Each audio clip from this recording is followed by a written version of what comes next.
Tenho certezas, tenho dúvidas, tenho medo, tenho alegrias, tenho mágoas, tenho pensamentos loucos. Sou eu, és tu, no fundo nós. Até porque cada vez que me sento aqui para conversar com alguém, eu sei que somos todos malucos.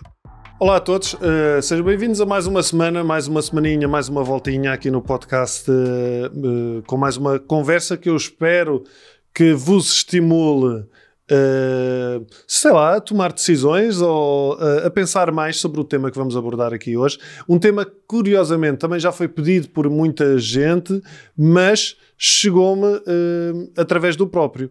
O João Carlos Melo é médico psiquiatra, tem vários livros editados, aliás, trouxe-me 3, mas no qual eu destaco este, não é? O Refém das Próprias Emoções, porque aborda exatamente aquilo que vamos falar hoje, um retrato íntimo das pessoas com a personalidade borderline.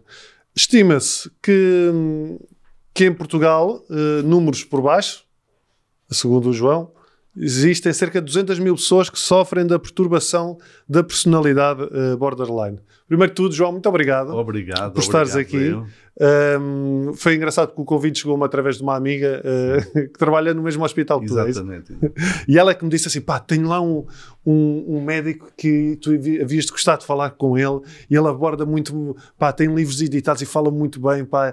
E eu, então, está bem, vamos lá falar com ele e depois entraste em contacto comigo. Ok. Não sei se falo muito bem, mas com um bocadinho ainda de pronunciar açoriano ainda falo. Deixa-me se eu consigo adivinhar o sotaque. É São Miguel. Sim. Mas já estou cá há mais de 40 anos, por isso... Mas ainda há aí um toquezinho. Sim, e aposto que quando vais para a ilha, volta tudo. Aí volta tudo. Ou quando falo com pessoas de lá e que estão cá, qualquer que seja o sítio, volta tudo.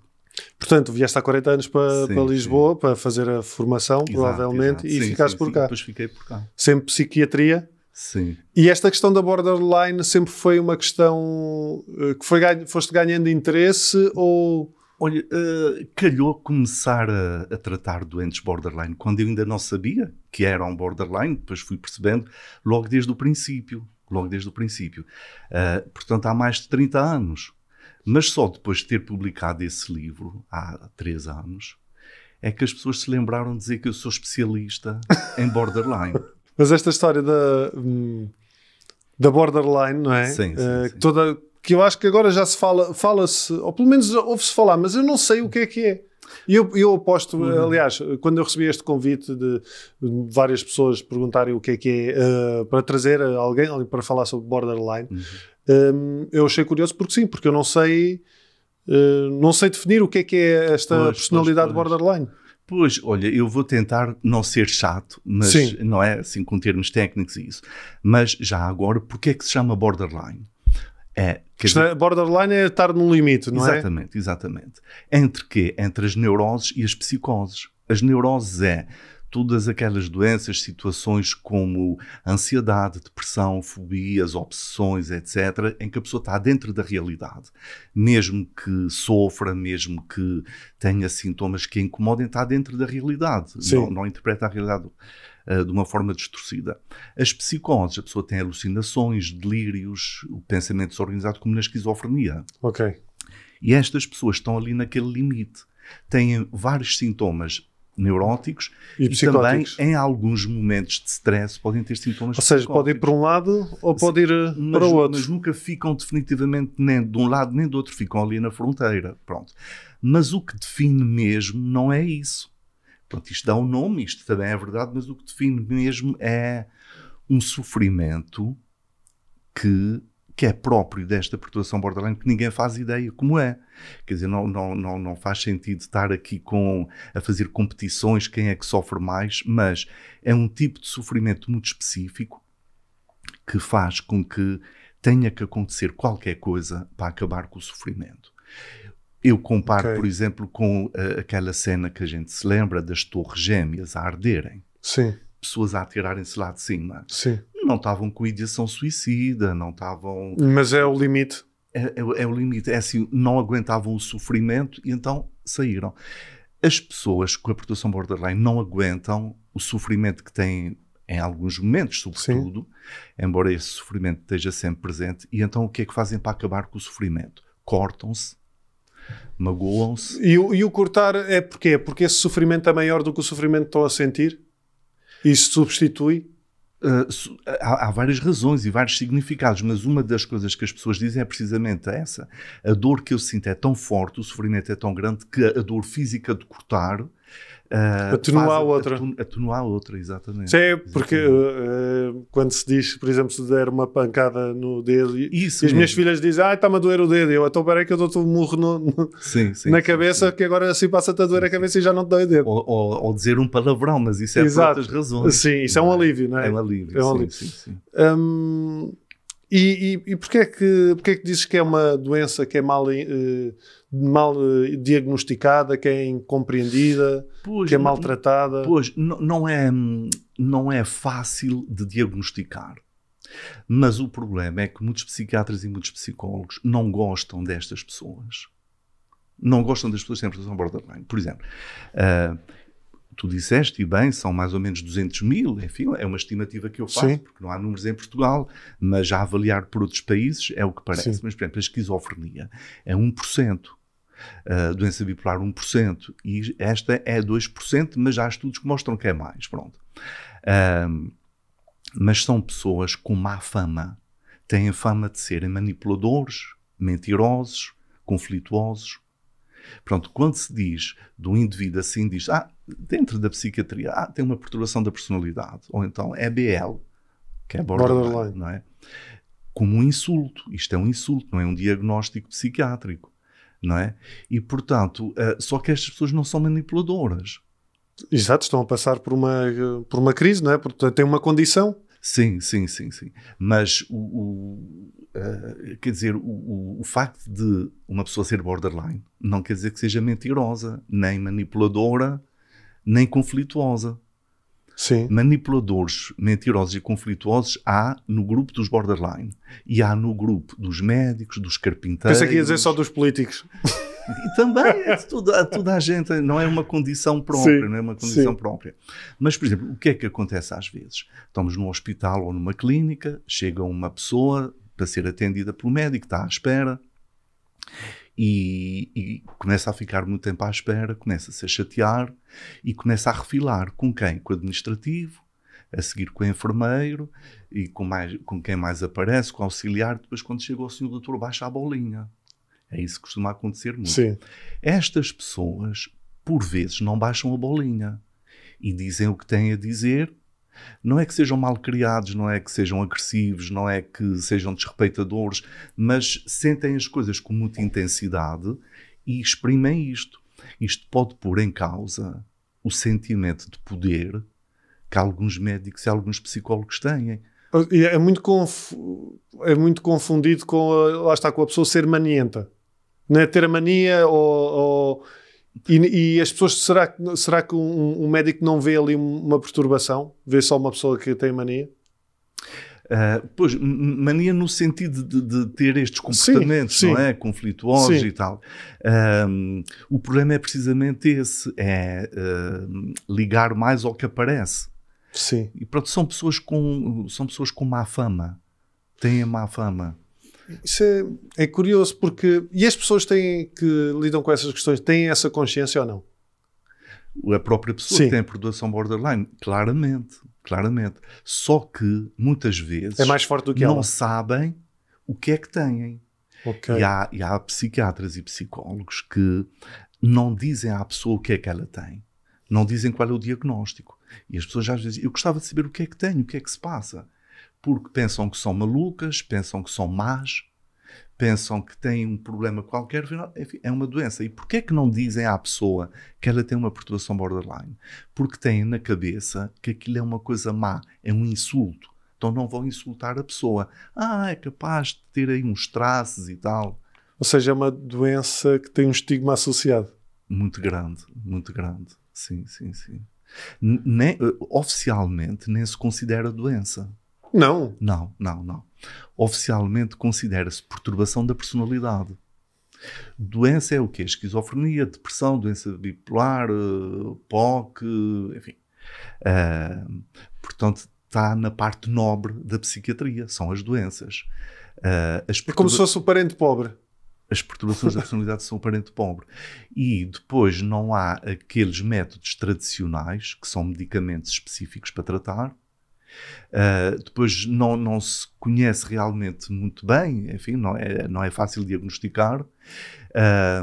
E, portanto, depois, enfim, é como se as doenças fossem um hotel de luxo e as perturbações da personalidade é um hostel com uns beliches. Onde se mete lá tudo, não é? Mete-se lá tudo, uns beliches, porque aquilo vem em grupos de 3.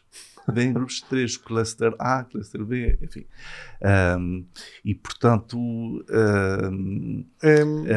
a perturbação da personalidade tem má fama. Tem má fama porque pensa-se que, por um lado, é assim, é da maneira de ser da pessoa. Olha, não há nada a fazer, isso é da sua maneira de ser, a sua personalidade é assim. Portanto... Então, e onde é que está a distinção entre a maneira de ser e a perturbação? No geral, há 2 grandes critérios para todas as situações, não é? Sim. Com sintomas, para se considerar que é doença ou perturbação ou não. Que é, provocar sofrimento. E a outra, ter um impacto negativo no funcionamento da pessoa, social, pessoal, profissional. Exato. Ou seja, se há uma pessoa... Pois... Eu estava aqui a pensar como é que, se calhar, uma pessoa que seja só personalidade é capaz de se ajustar melhor. E uma pessoa que tem uma perturbação não se ajusta porque não sabe lidar com aquilo que está a sentir. Sim, também é verdade. Será por aqui? Eu vou dar um exemplo prático. Sim. Por exemplo, todos nós temos traços de desconfiança. Sim. Traços paranoides de desconfiança. E ainda bem, porque senão a gente vai a um centro comercial e estávamos, ou outro sítio qualquer, estávamos sempre a ser enrolados. Olha, assim aqui, você vai ganhar... Um type-sharing. Exatamente. Se a pessoa colchão. não fosse minimamente desconfiada, estava sempre a ser enganada, por exemplo. E, portanto, a desconfiança, a suspeição, etc., são traços de personalidade paranoides que toda a gente tem. Toda a gente tem traços histriónicos, assim, de dar nas vistas, obsessivos, ansiosos, toda a gente tem esses traços. Só quando estes traços são muito acentuados, que ocupam a maior parte da vida da pessoa e condicionam a forma da pessoa pensar, então é que se considera perturbação da personalidade. E então os indivíduos com perturbação de personalidade paranoide estão constantemente desconfiados. Se alguém olha, assim, está a olhar, tem segundas intenções. São pessoas que estão sempre desconfiadas e veem tudo em função disso, de estarem a ser vítimas da malevolência ou de más intenções dos outros. Até como é que essas pessoas chegam até ti?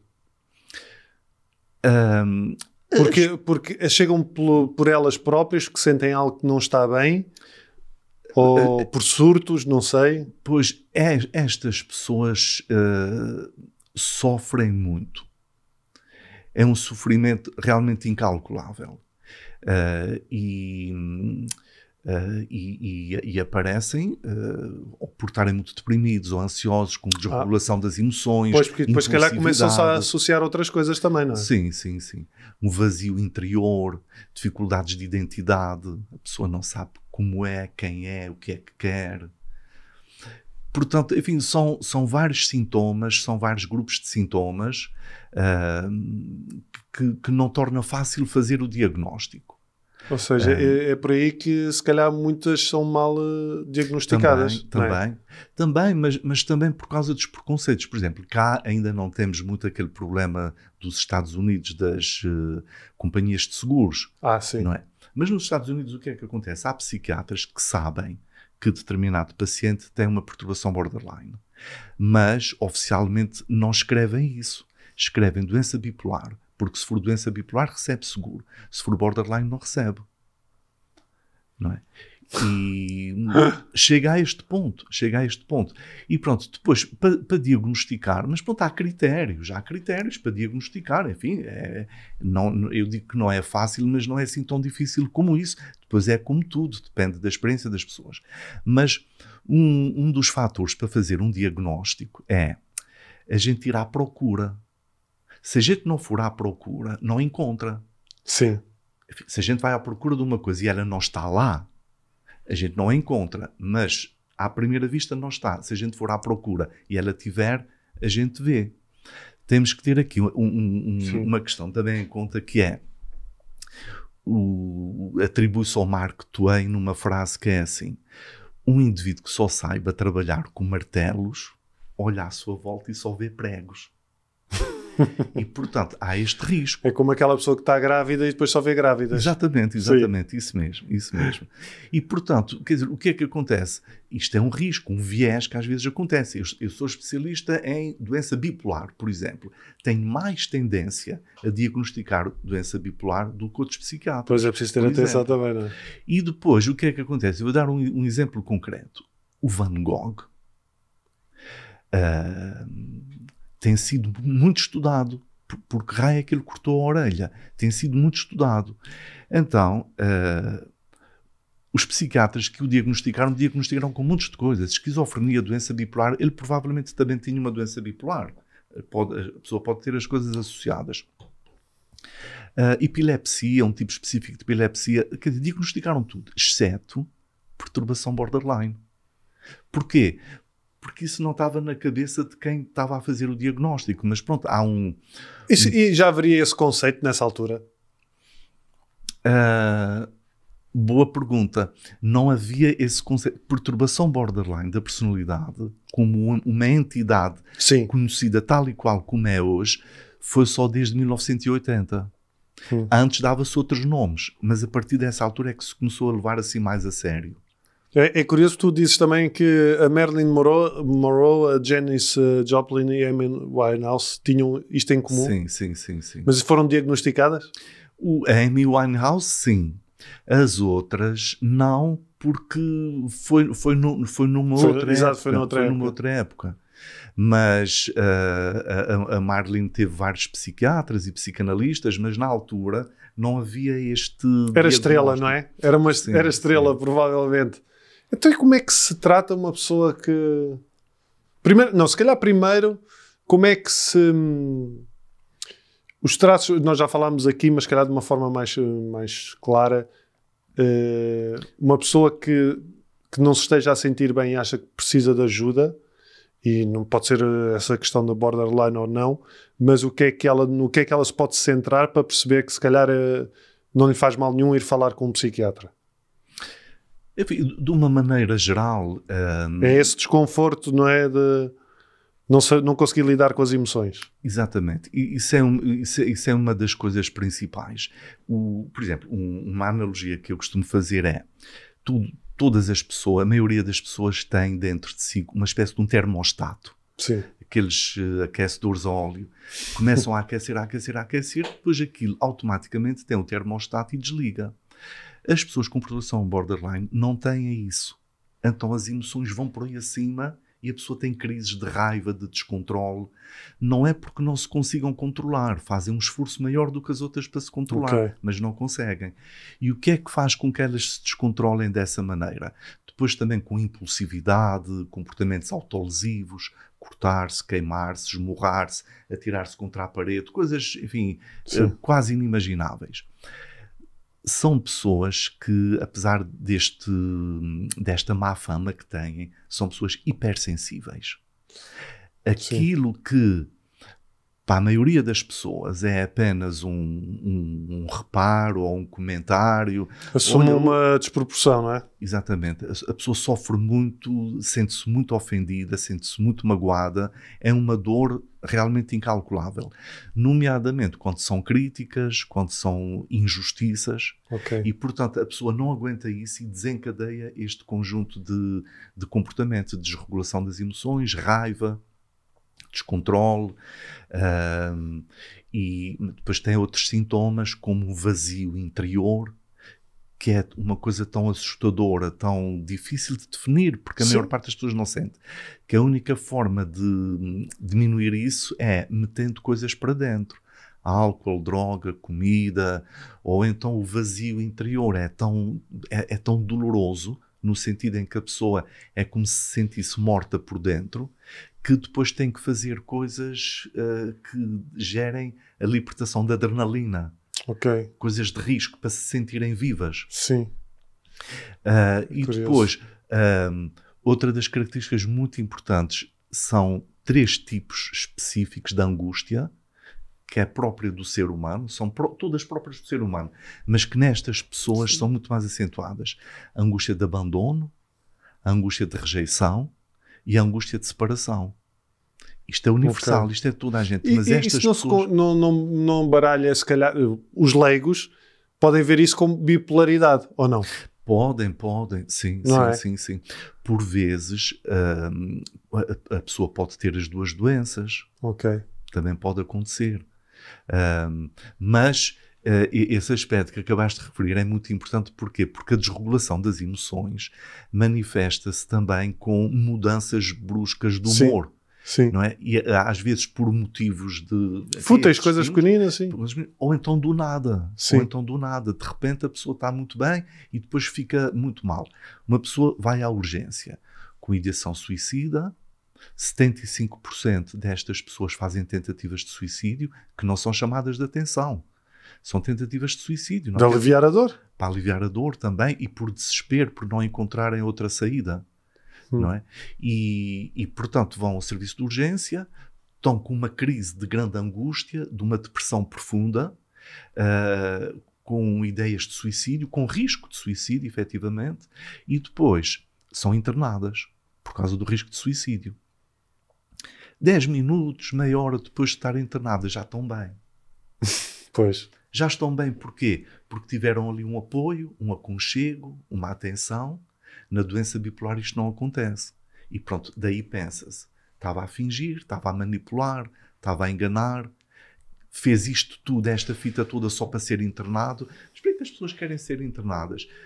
Para serem cuidadas, para serem protegidas, para serem tratadas, para aliviar o sofrimento. Está-me a vir aqui uma palavra que se calhar falta no meio do processo, que é empatia. Empatia no sentido dos profissionais que recebem essas pessoas. Ora bem... Estás a perceber o que eu quero dizer? Perfeitamente. Porque ver... Um indivíduo pode ser muito empático. Um técnico pode ser muito empático, mas se sente assim enganado, fica lixado. Pois. Não é? Mas, acabei de internar esta pessoa. Agora... Mas é ter que ver para além disso. Não é? Olha, eu percebo a dificuldade, eu provavelmente acontecia a mesma coisa. Mandava a pessoa, não é? Exato. Uma das coisas que estas pessoas dizem no meio das crises, miúdas, isto começa a aparecer assim mais aos 13, 14 anos. Eu sou uma porcaria, eu não valho nada, eu mereço morrer, eu ódio, desprezo por si próprios. Isto é uma coisa horrível. E depois pais, mães, verem isto, assistirem isto, com esta carga emotiva, é uma coisa horrível. Ora bem, e se a resposta for, não, tu não és nada disso, tu és boa pessoa, tu mereces viver, tu tens coisas boas dentro de ti, a pessoa ainda fica pior, a raiva aumenta. Então se a gente diz assim, se a raiva aumenta assim, pronto, olha, está bem, não vales nada, és uma porcaria, não sei, ainda é pior também. Então o que é que se faz?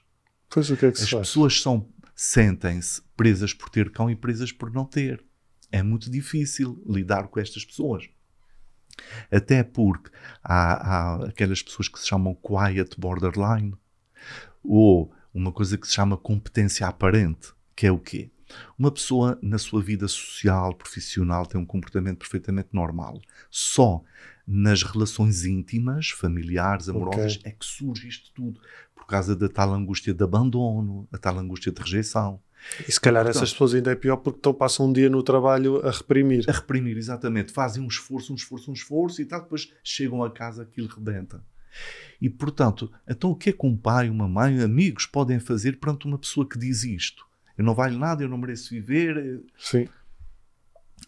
Se diz uma coisa está mal, se diz outra está mal, então o que é que faz? É validar o sentimento, ou seja, o sentimento que está por trás disso. Por exemplo, olha, tu para estares a dizer que não mereces viver, que és uma porcaria, que não vales nada, para chegares ao ponto de estares a dizer isto, é porque estás em grande sofrimento. E então a pessoa sente-se compreendida. Exato. Fica mais calma. Porque, geralmente, os seres humanos todos normais, comuns, reagem é o que aparece, não é? Ficam aflitos.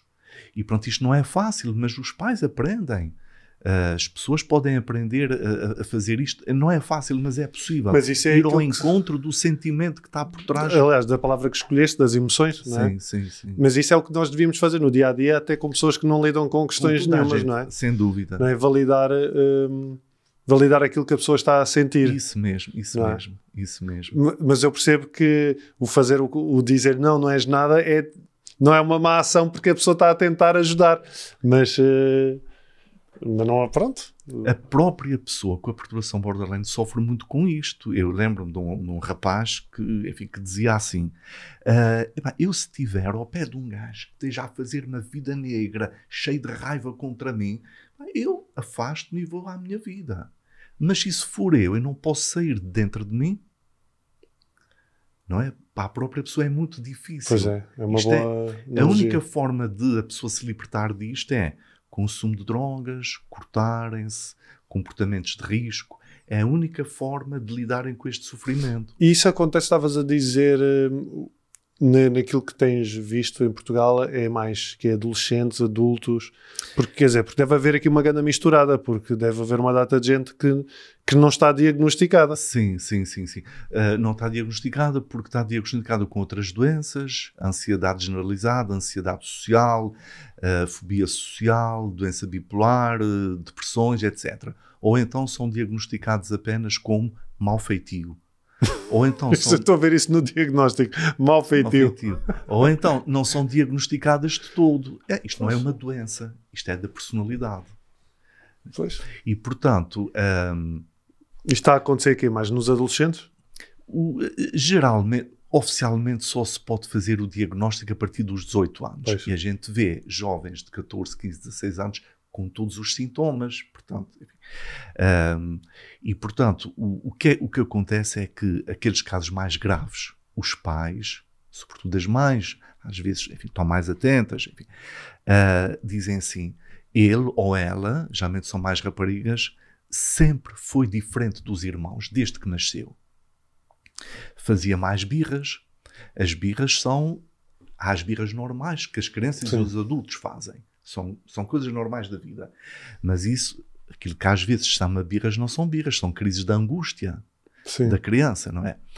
Não conseguem dormir, aguentam mal as frustrações, pequeninas contrariedades, pequeninas frustrações geram crises de angústia que demoram muito tempo, e portanto depois chega aos 15, 16 anos e um belo dia tem uma grande crise, vai à urgência, por exemplo, e os pais ficam a saber que está com ideação suicida.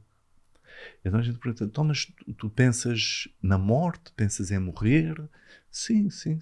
Mas desde quando? Desde os 6 anos, quase todos os dias. Porque a morte aqui, a gente tem que distinguir a ideação suicida de uma pessoa que está muito deprimida e numa crise de desespero quer morrer, enfim, desta outra ideação suicida mais crónica, que aqui, só de pensar na morte, a pessoa pode ficar um bocadinho aliviada. É como se fosse assim uma porta. Sim. Se isto der para o torto, se isto desmoronar tudo por cima de nós, a gente sai por aquela porta. A morte é vista assim, dessa maneira. Como é que nós podemos ajudar essas pessoas? Olha, porque não é essa porta, não é uma saída, como a gente sabe. Não é? As pessoas, enfim, falei agora na questão do suicídio e na ideação suicida, quer dizer, o melhor é poder falar sobre isso. É um grande alívio quando uma pessoa que está desde os 6 ou 8 anos, enfim, a pensar na morte e em morrer, e não pode falar disto com ninguém, porque ninguém entende, porque os pais vão ficar tristes, porque os amigos vão achar estranho. Se tem a oportunidade de dizer a alguém, olha, eu penso na morte todos os dias, é um grande alívio. Se a outra pessoa não ficar aflita, se a outra pessoa não julgar, não criticar, é um grande alívio. Como é que a gente pode ajudar estas pessoas? A primeira coisa é não fazer mal. Não fazer mal. Tentar compreender.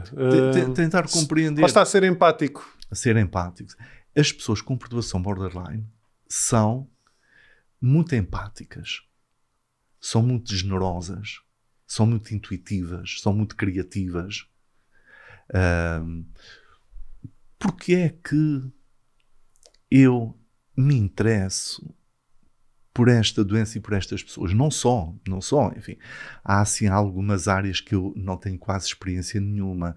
Toxicodependência, alcoolismo e tal. Mas, de resto, trato todo o tipo de demências. De resto, trato todo o tipo de situações no hospital, no consultório. Mas estas pessoas, porquê, enfim, dedicar-me e compreender e estudar e ajudar estas pessoas? Porque, enfim, eu compreendo o sofrimento delas. Não são todas e não são só estas, mas estas pessoas tiram de mim o melhor que eu tenho. Outras não o fazem. Há aqui qualquer coisa da autenticidade que estas pessoas têm. Sim. Há uma gratidão. A gente não pode estar à espera que as pessoas sejam gratas connosco. O nosso papel é ajudar, e pronto. Mas somos humanos. E se ajudamos alguém e essa pessoa fica grata, enfim, é gratificante para nós também. E, portanto, basta a gente compreender uma pessoa ou validar a satisfação que sentem é tão grande, o reconhecimento que sentem é tão grande que isso vale a pena. Só isso vale a pena. Em termos... mas, por exemplo, não tens na família ou tiveste casos borderline? Pois, às vezes assim... Porque às vezes essa sim, também pode surgir por aí, não é? Pode. Não tenho ninguém na família.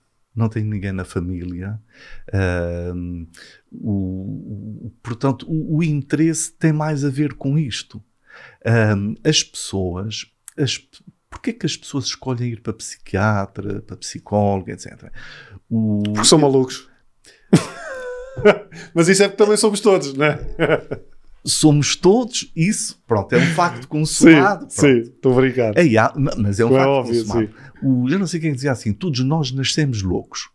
Apenas alguns se mantêm. Exato. Eu não lembro quem é que dizia isto. Há uns anos houve no Miguel Bombarda um encontro muito interessante nos jardins, um sábado à tarde, o pessoal tudo à vontade, não era um congresso daqueles chatos, não, tudo a falar à vontade. Então o tema geral era: as pessoas vão para a psiquiatria porque já são malucos ou ficam malucos só depois de ir para a psiquiatria? E evidentemente não se chegou a conclusão nenhuma, não é? Mas se por força a gente tivesse que chegar a uma conclusão, é meio por meio, vá lá. Mas eu vou-te dar um exemplo. O que é que isto às vezes não é muito falado? As pessoas às vezes dizem assim, mas como é que tu aguentas estas pessoas ou outras? É preciso teres muita paciência e tal. Paciência tem que ter uma vez disse a um colega meu, cirurgião plástico, tu é que tens que ter paciência. Eu não tinha paciência para estar ali 8 horas no bloco operatório com aquelas coisas. Isso não... Eu sou psiquiatra, como disseste, psicoterapeuta e uma das formações que eu fiz foi em grupo análise. É uma psicanálise com uma técnica em grupo. Sim. E, pronto, são 4 anos. Isto não tem nada a ver com a especialidade de psiquiatria. Já agora, só assim, rapidamente, é assim, um psiquiatra tirou o curso de medicina e depois faz a especialidade. Ao fim da especialidade, 6 anos do curso, mais o ano comum, mais 5 anos de especialidade, a capacidade, a formação, a capacidade para fazer psicoterapias é 0. Um psicólogo faz o curso, acaba o curso e, portanto, é psicólogo e a capacidade para fazer psicoterapias é 0. As pessoas têm esta ideia. Os psiquiatras é para passar medicamentos para deixar as pessoas dopadas e zombies. E o psicólogo é para falar. Há aqui uma coisa de pensamento mágico, que é: eu não ando bem, ando com umas ideias estranhas. Então eu tenho 2 hipóteses. Vou ao psicólogo ou vou ao psiquiatra. Se eu for ao psicólogo, se eu escolher ir ao psicólogo, então o que eu tenho não é muito grave. Se eu escolher ir ao psiquiatra... Certeza que ele me vai receitar alguma coisa. Sim. magicamente é como se eu tivesse uma coisa grave. As pessoas às vezes preferem ir ao psicólogo. O que importa é que psiquiatra ou psicólogo ou outras profissões associadas à saúde tenham uma formação psicoterapêutica para fazer psicoterapias. Para falar com as pessoas, para entender as pessoas. Para dar o meu exemplo pessoal, Grupo Análise, além de um curso de formação, 4 anos, e mais seminários, e mais não sei o quê, outro dos componentes dessa formação foi ser analisado. Fazer a minha análise, ser tratado, neste caso num grupo.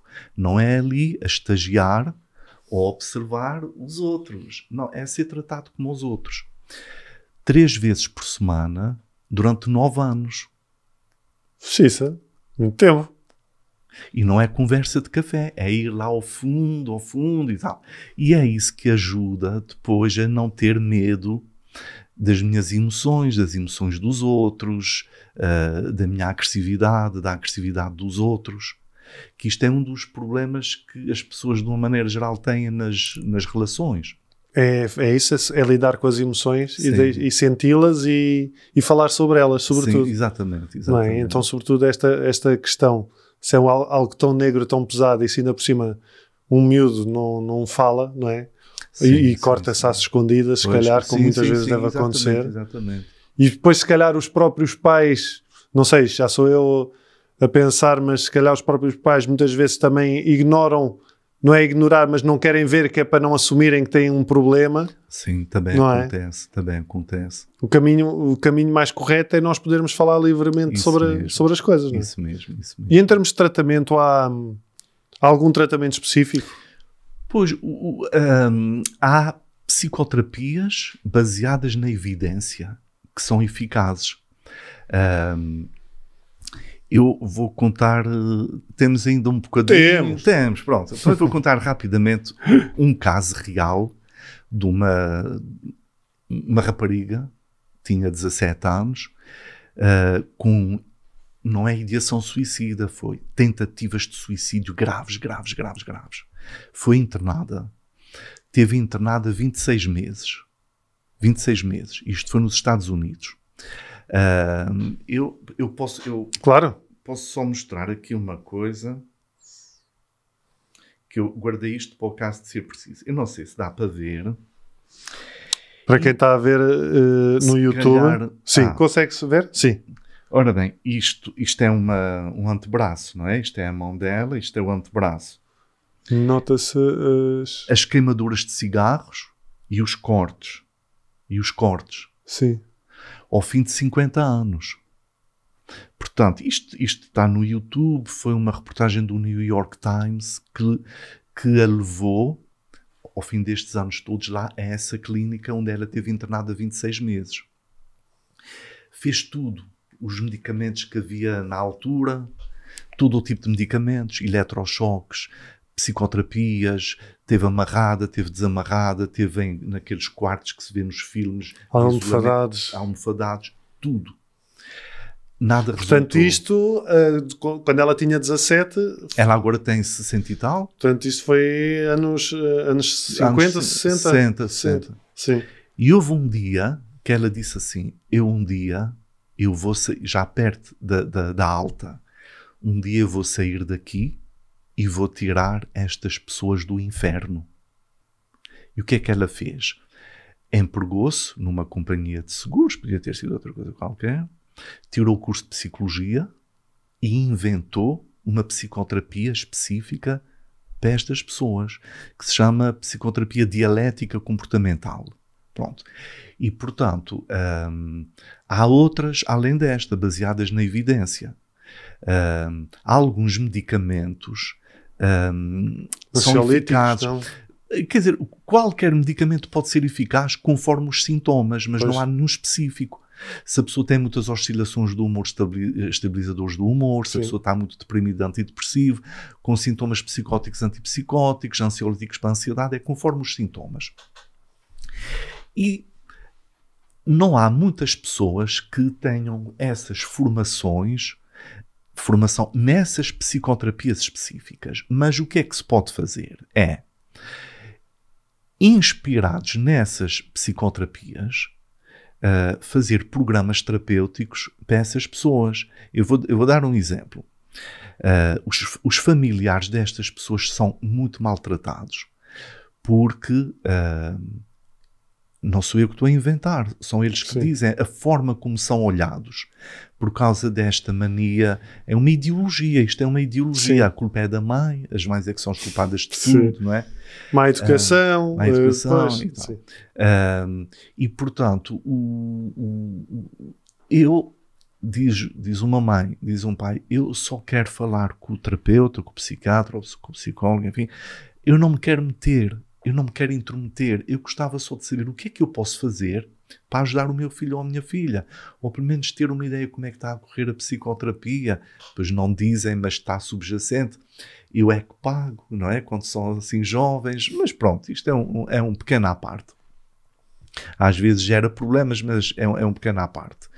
E, portanto, a forma como são olhados é assim, o que é que será que esta mãe, o que é que será que este pai fizeram para este miúdo, para esta miúda estar assim, neste estado, ter chegado a este estado? Porque há esta ideia, e a culpa não é isso. Já se conhece mais ou menos as causas disto. Então, eu posso dar um exemplo. Eu faço um programa que é assim. Compõe-se de uma psicoterapia individual que cada pessoa faz com o seu psicólogo, com o seu psiquiatra, e é independente do programa, é independente, continua, enfim, o tempo que for necessário. Muitas vezes meses ou alguns anos. É fundamental esta parte. Depois, há outros dois componentes que esses dois eu faço, os individuais também faço com algumas pessoas, mas o programa são as três partes.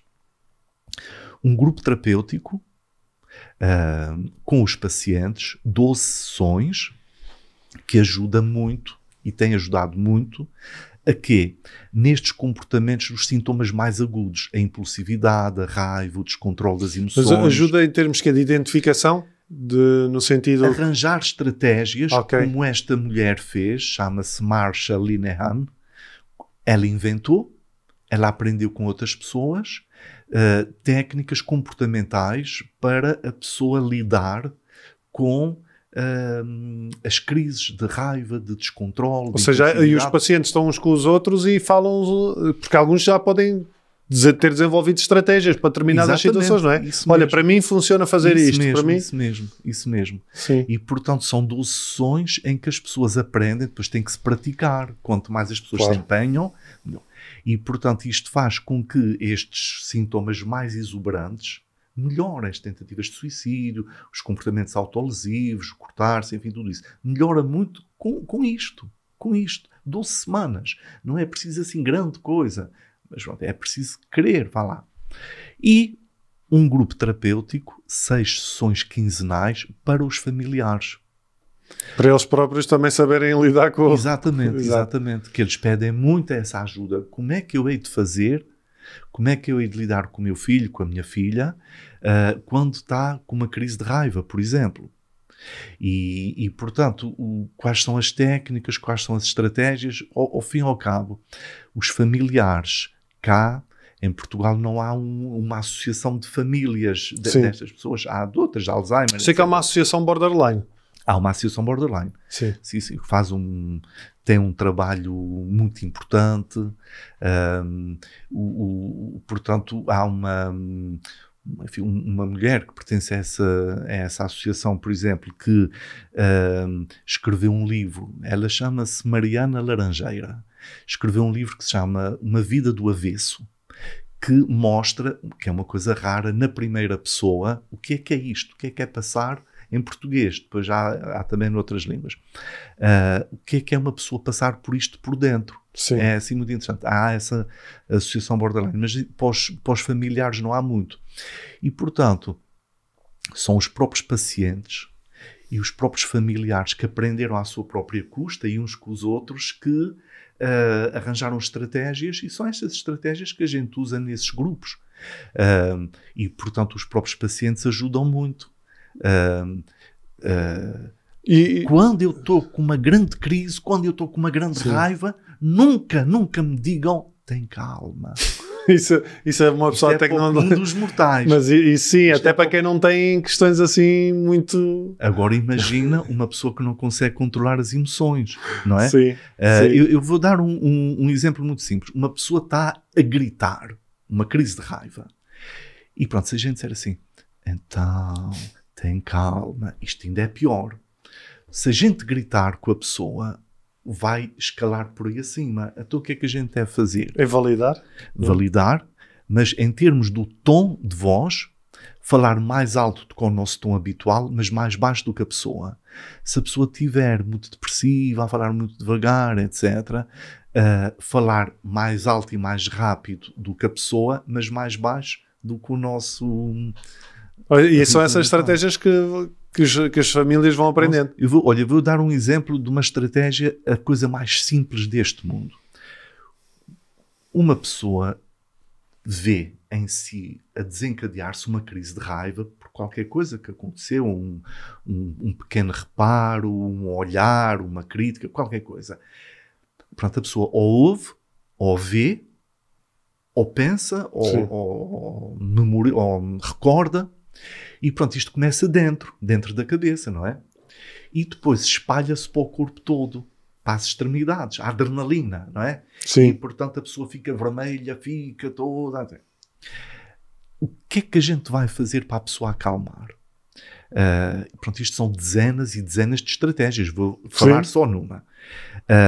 Se a gente disser tem calma, ou seja, se a gente for à parte interior, nada feito, não é?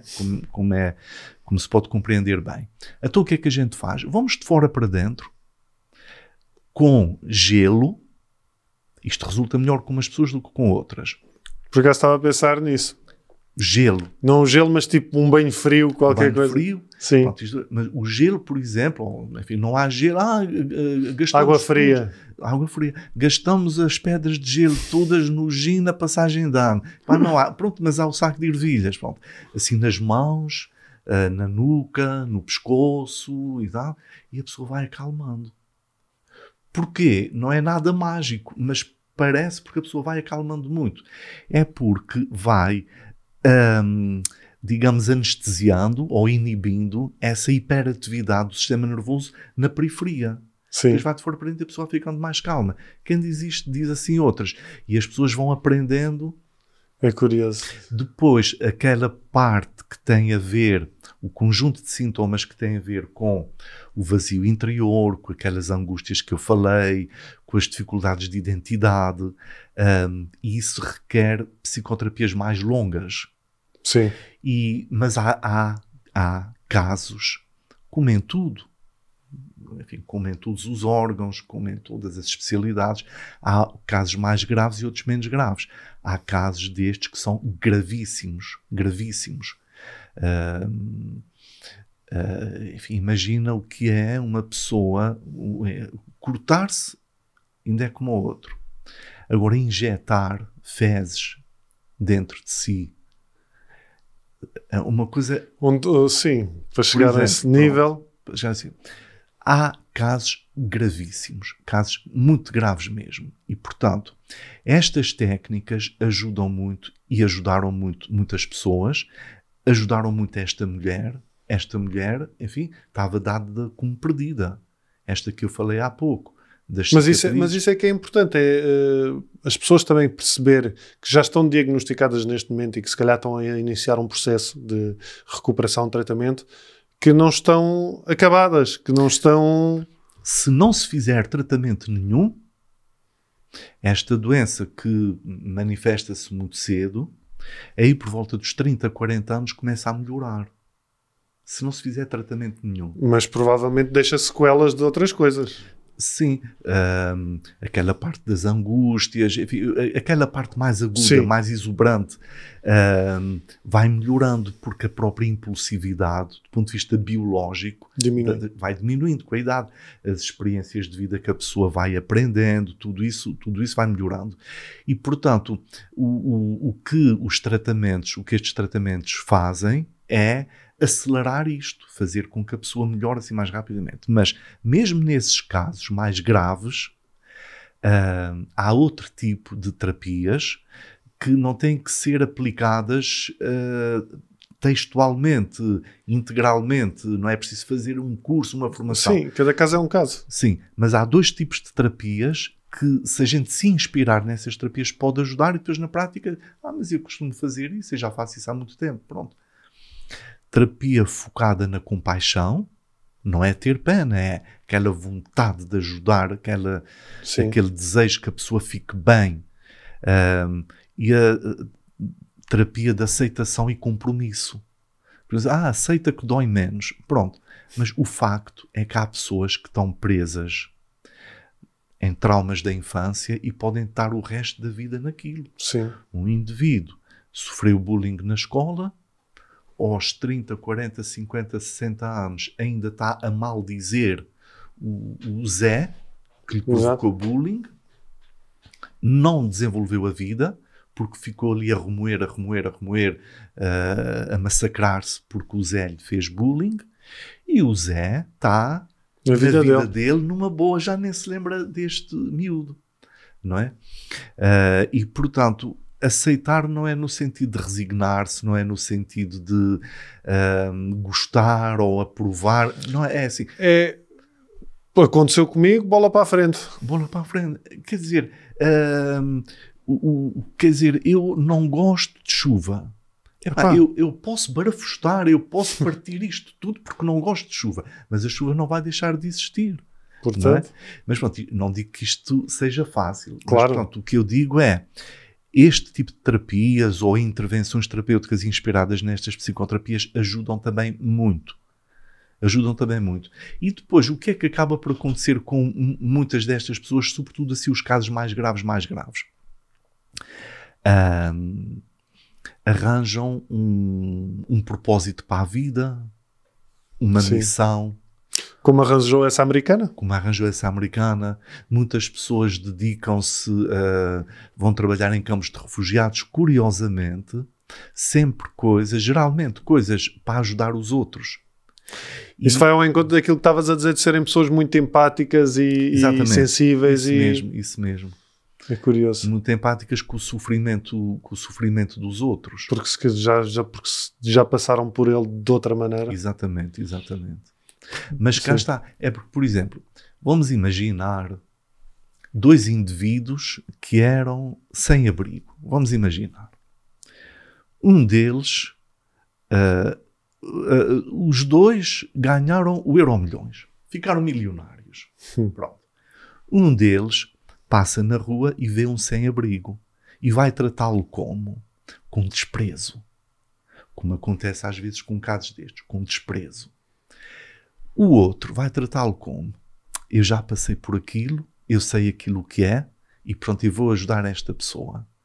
Pronto, o facto de uma pessoa ter passado por uma coisa não é necessariamente condição para depois ser compreensível. Pois também tem a ver com a personalidade. Pois exatamente. Ou seja, há muita esperança. Sem dúvida. Eu sou muito otimista.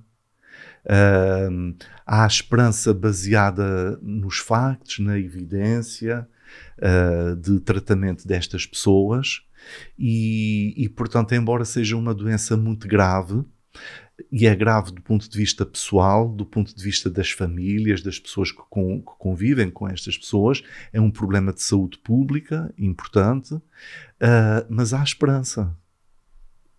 Sem dúvida. João, e com isto passou 1 hora. Já viste?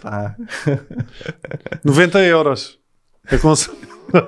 Olha, o trabalho que tu fazes só no hospital ou numa... Eu trabalho no hospital. Durante muitos anos trabalhei no internamento, agora trabalho no hospital de dia, que é onde estão pessoas internadas, mas a tempo parcial. Não só no hospital? No hospital. E depois tenho um consultório E, portanto, o grande desafio que eu tenho agora na minha vida é uma... Como é que se costuma dizer? Aquelas coisas que a pessoa faz para o ano novo. As resoluções. É ter mais horas, não? É ter mais horas. É trabalhar menos. Clássico. Portanto, quem quiser pode-te encontrar também na internet facilmente os contactos. Sim. Se quiser chegar à tua fala e saber mais sobre o tema. Sim. Ou então eu também posso dar... essa referência da própria Associação Borderline, que também trabalha com vários psicólogos e psiquiatras. Exatamente. Não é? E pronto, olha, em breve, já agora aproveito para fazer publicidade, ainda não está pronto, mas em breve vou ter um site que é joaocarlosmelo.pt. Pronto, nós vamos deixar isso também aqui na descrição do vídeo. João, muito obrigado pela conversa, muito tranquila e esclarecedora. Acho que vai ajudar... ou pelo menos vai esclarecer se calhar muita gente. E quanto a vocês, já sabem, vão aqui aos comentários, deixem a vossa opinião sobre este tema. Já sabem que eu também venho aqui aos comentários falar convosco. Ativem as notificações para receberem sempre os vídeos novos, e a quem nos segue só em áudio, muito obrigado por sermos a vossa companhia enquanto estão a correr, a cozinhar e a fazer outras coisas menos dignas, se calhar, mas isso é convosco. Até para a semana.